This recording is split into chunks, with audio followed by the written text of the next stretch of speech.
आज की इस प्रेस वार्ता में हम आप सभी प्रेस प्रतिनिधियों का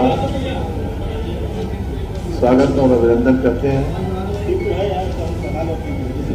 इन 5 वर्षों में उत्तर प्रदेश कहां पर खड़ा है वित्तीय प्रबंधन की स्थिति में, वित्तीय स्थिति में, इसकी एक झलक हम आपके समक्ष प्रस्तुत करेंगे। कोरोना के बावजूद उत्तर प्रदेश ने काफी बेहतर फाइनेंशियल मैनेजमेंट किया है और जो हमारी उपलब्धि है वो हम आपके सामने वर्णन करेंगे।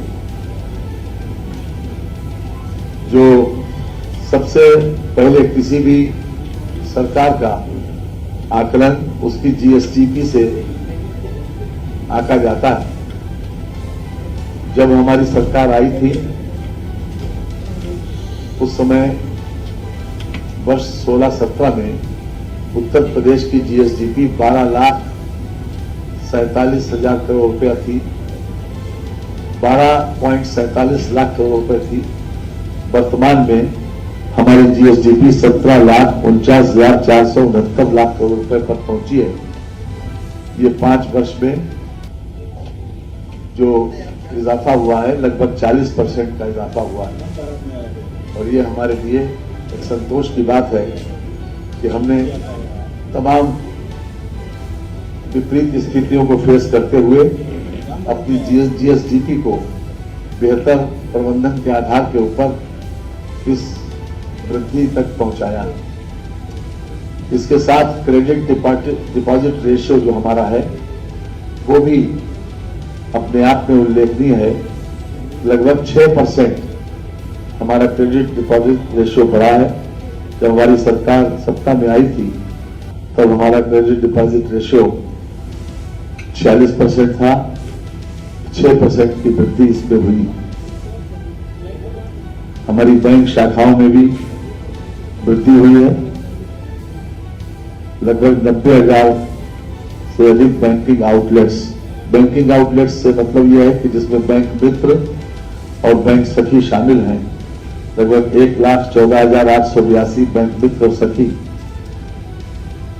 जो उनके माध्यम से भी जो आउटलेट्स हैं, यानी कि वो लोग भी इस बैंकिंग सिस्टम में हमारे आम जनता को सहयोग देते हैं। और वर्तमान में हमारे 19,056 बैंक हैं उत्तर प्रदेश में। इस प्रकार बैंकिंग व्यवस्था के तहत इस 1,14,000 और 19,056 को अगर जोड़ लें तो 1,33,938 ये हमारा बैंकिंग आउटलेट्स है जो अपने आप में विशेष रूप से लोगों की सुविधा के लिए है। तो डिजिटल ट्रांजैक्शन जो है वो भी अपने आप में एक महत्वपूर्ण है कि हमने पिछले 5 वर्षों में डिजिटल इंडिया कार्यक्रम के तहत डिजिटल लेन-देन को बढ़ाया है। वित्तीय वर्ष 21-22 में दिसंबर तक 268 करोड़ रुपए का डिजिटल ट्रांजैक्शन किया गया। ये 17-18 में 122.84 करोड़ रुपए का डिजिटल ट्रांजैक्शन हुआ था, जो 20-21 में 391.02 करोड़ रुपए तक पहुंचा। जितना ज्यादा डिजिटल ट्रांजैक्शन होगा उतना ज्यादा पारदर्शिता होगी और मैं समझता हूं कि वित्तीय मामलों में जितनी ज्यादा पारदर्शिता होगी उतने सभी लोग उसका अनुभव कर सकते हैं उसी परिस्थिति को। हमारा जो बजट साइज था वो भी पिछले 5 वर्षों में उसमें भी इजाफा हुआ है। पहला बजट हमारा 3,84,659.73 करोड़ रुपए का था और अंतिम 21-22 का जो हमारा बजट था वो 5,66,051.84 लाख करोड़ रुपए का था। इसमें भी महत्वपूर्ण वृद्धि हुई।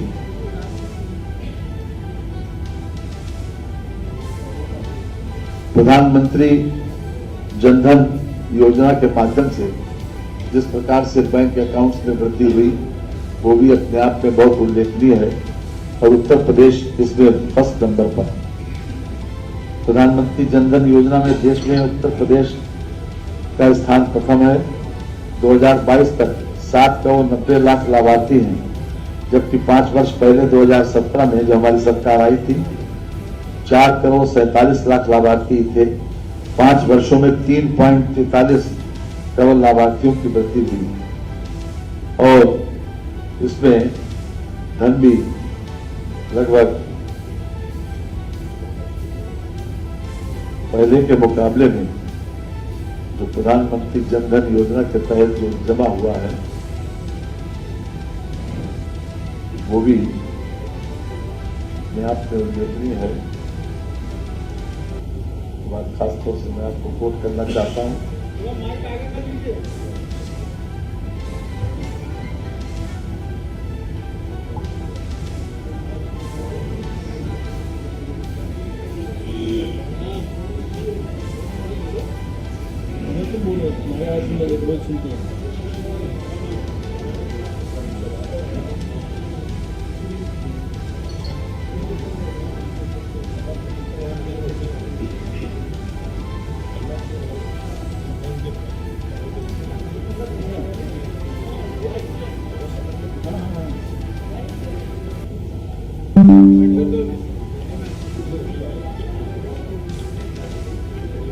अभी हम आपको इसका अकाउंट में पूरा अमाउंट बता देंगे।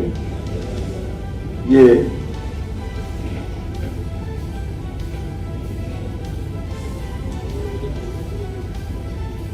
कई बीमा योजनाएं प्रधानमंत्री के माध्यम से चलाई गई थी। उसमें जीवन ज्योति बीमा, प्रधानमंत्री जीवन ज्योति बीमा में देश में उत्तर प्रदेश दूसरे स्थान पर है।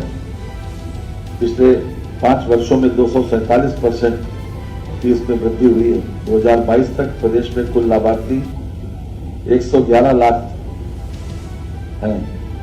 पिछले 5 वर्ष में मार्च 2017 में मात्र 32 लाख थे, तो इसमें 247% की ग्रोथ हुई। प्रधानमंत्री सुरक्षा बीमा योजना में उत्तर प्रदेश प्रथम स्थान पर है। आपको मालूम है कि मात्र 12 रुपए में ये इंश्योरेंस होता है। 2022 तक प्रदेश में कुल 3.73 करोड़ लाभार्थी हैं, जबकि मार्च 2017 तक 1 करोड़ 20 लाख ही लाभार्थी थे। पिछले 5 वर्षों में 2.53 करोड़ लाभार्थी बढ़े हैं, जो पिछले 5 साल की तुलना में 211% की वृद्धि हुई। अटल पेंशन योजना ये बहुत अच्छी योजना है। 18 साल से लेकर 60 साल तक लोग इसमें पैसा जमा करते हैं और अलग अलग इसका स्लैब है। जो लोग 1000 रुपए पेंशन चाहेंगे 60 साल के बाद उनको 42 रुपए जमा करना होंगे, और जो लोग चाहेंगे कि उनको 5000 रुपए महीने की पेंशन मिले वो 210 रुपए महीना अगर जमा करेंगे तो निश्चित रूप से उन लोगों को 5000 रुपए 60 साल के बाद मिल सकते हैं। अटल पेंशन योजना इसमें 833% की ग्रोथ हुई। 2017 में मात्र 6 लाख ही लाभार्थी थे, वर्तमान में 56 लाख लाभार्थी इसमें हुए। प्रधानमंत्री मुद्रा योजना में पिछले 5 वर्षों में लगातार 100% से अधिक की ग्रोथ मिली है। 5 वर्षों में 2.43 लाख करोड़ खाते में 1.32 लाख करोड़ रुपए लोन दिए गए हैं, जबकि 5 वर्ष पहले मार्च 2017 तक 14,754 करोड़ रुपए लोन दिए गए थे। स्टैंड अप में विशेष रूप से महिला और शेड्यूल कास्ट हर शाखा के लिए ये कोटा तय है कि जो लोग भी स्टैंड अप योजना के तहत हमारा उत्तर प्रदेश ने काफी प्रगति की है। लाभार्थी हमारे 15,307 लाभार्थियों को 3105 करोड़ रुपए का लोन दिया गया। ये तकनीकी स्थिति को बढ़ाने के लिए, कोई टेक्नोलॉजी नई डेवलप करने के लिए, और ये खास तौर से जो रनिंग यूनिट्स हैं उनको बेहतर बनाने के लिए ये योजना विशेष रूप से। जो रेल पटरी वाली योजना वो सबसे ज्यादा कामयाब हुई। प्रधानमंत्री स्वनिधि योजना के तहत पूरे भारतवर्ष में हम प्रथम स्थान पर हैं। 10 अग्रणी जिलों में, प्रदेश में 6 जिले उत्तर प्रदेश में ऐसे हैं: लखनऊ, कानपुर, आगरा, वाराणसी, मेरठ और प्रयागराज। ये देश में प्रथम लखनऊ है, कानपुर द्वितीय है, आगरा 5वें स्थान पर है, वाराणसी 6ठे स्थान पर है, मेरठ 9वें स्थान पर है, प्रयागराज 10वें स्थान। ये 8,24,000 लोगों को ये स्वनिधि योजना के तहत दिया गया और इसमें अगर प्रॉपर्ली ट्रांजैक्शन होता रहे तो 20,000 मिलेगा, 20,000 तक लोन मिल सकता है और 20,000 रुपए लोन लेने के बाद अगर ठीक प्रकार से ट्रांजैक्शन किया जाए तो 50,000 रुपए तक लोन इसमें मिल सकता है। ये सबसे ज्यादा पॉपुलर स्कीम हुई है कि जो लोग खासतौर से गली पटरी वाले, जो लोग महाजन से मोटे ब्याज पर रुपया लेते थे, वो जो कुछ पैदा करते थे उसमें से अधिकांश भाग ब्याज में ही चला जाता था, इसलिए उन लोगों के लिए ये बहुत बड़ा वरदान है। SLBC के माध्यम से हमने पिछले 5 वर्षों में स्टेट लेवल बैंकर्स कमेटी की जो स्थिति है उसमें पिछले साल अक्टूबर, नवंबर और दिसंबर में 3 माह में 11,000 करोड़ रुपए का ऋण वितरण कराते हुए लगभग 33,000 करोड़ रुपए का ऋण प्रवाह कार्यक्रम में संपन्न कराया गया। इसमें भी हम प्रथम स्थान पर।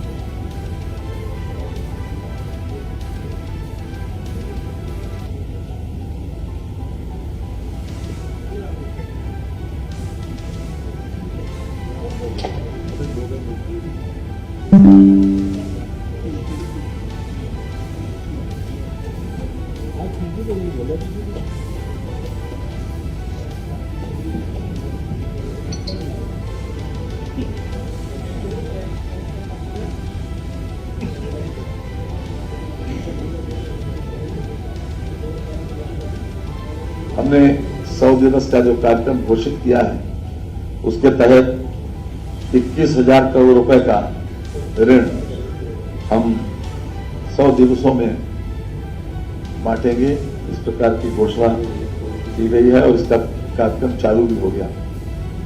15-15 दिन का भी कार्यक्रम हमने बनाने को कहा है कि अलग अलग जिलों में कि जो लोग जरूरतमंद हैं जिनको लोन चाहिए तो बिना किसी देरी के इस संबंध में हर स्तर पर प्रयास हो।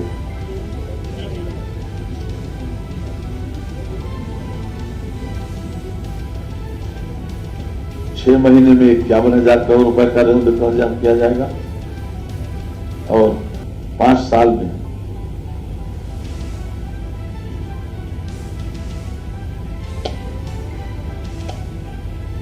2 लाख करोड़ रुपए का ऋण वितरण किया जाएगा। ये अपने आप में उत्तर प्रदेश को आत्मनिर्भर बनाने की दृष्टि से, लोगों को रोजगार उपलब्ध कराने की दृष्टि से बहुत पॉपुलर है और अभी तक लोगों के सामने बहुत बड़ा संकट था गारंटी का। तो जिस प्रकार से स्वनिधि योजना में हमने बिना गारंटी के लोन देने की व्यवस्था की है, इसीलिए जो सबसे ज्यादा पॉपुलर हुई है कि उसमें केवल आधार कार्ड और एप्लीकेशन के ऊपर लोन मिल जाता है।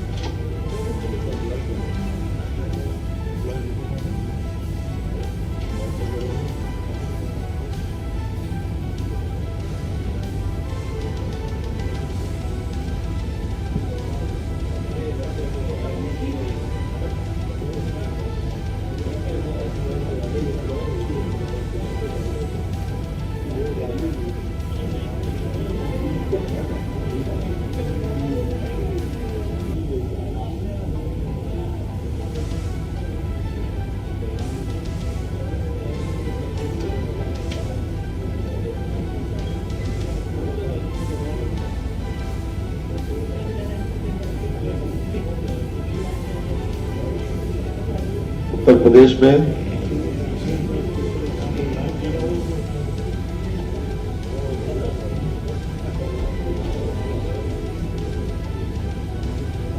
जो मैंने प्रधानमंत्री जनधन योजना का जिक्र किया था उसमें 33,493 करोड़ रुपए की राशि जमा है।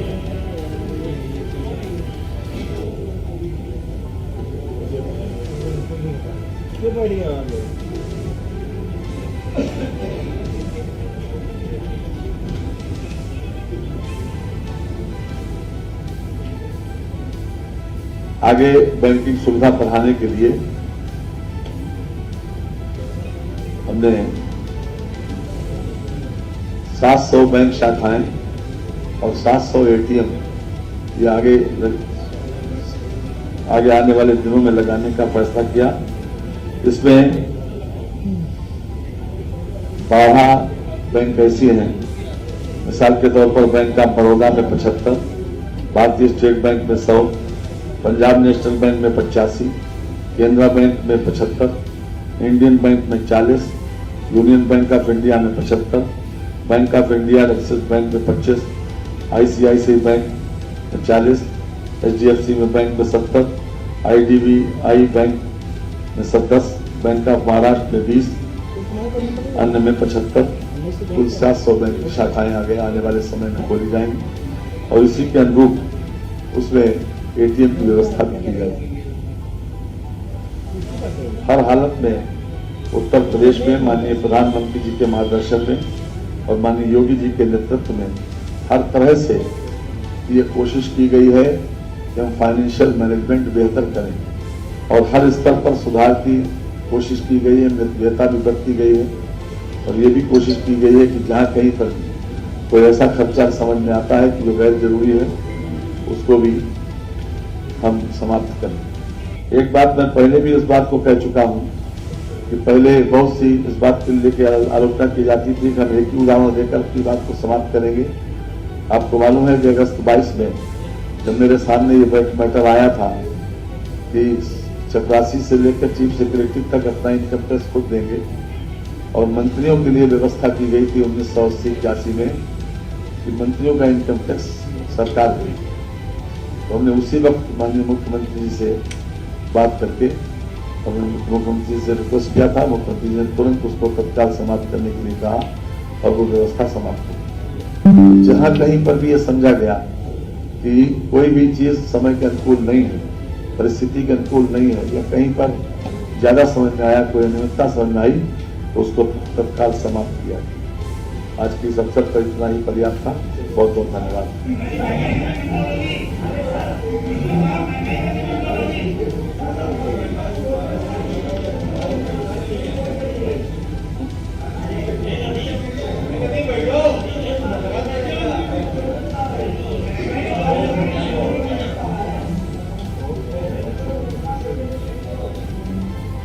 ऐसा है, अखबार में आज विश्व बैंक की रिपोर्ट छपी है, ये स्टैंडर्ड हम सब स्टैंडर्ड लाए हैं। आज मैं अपना इसमें टाइम लगाइए तो आपकी जानकारी बढ़ जाएगी और आप इधर उधर की बातों ज्यादा ध्यान मत दीजिए।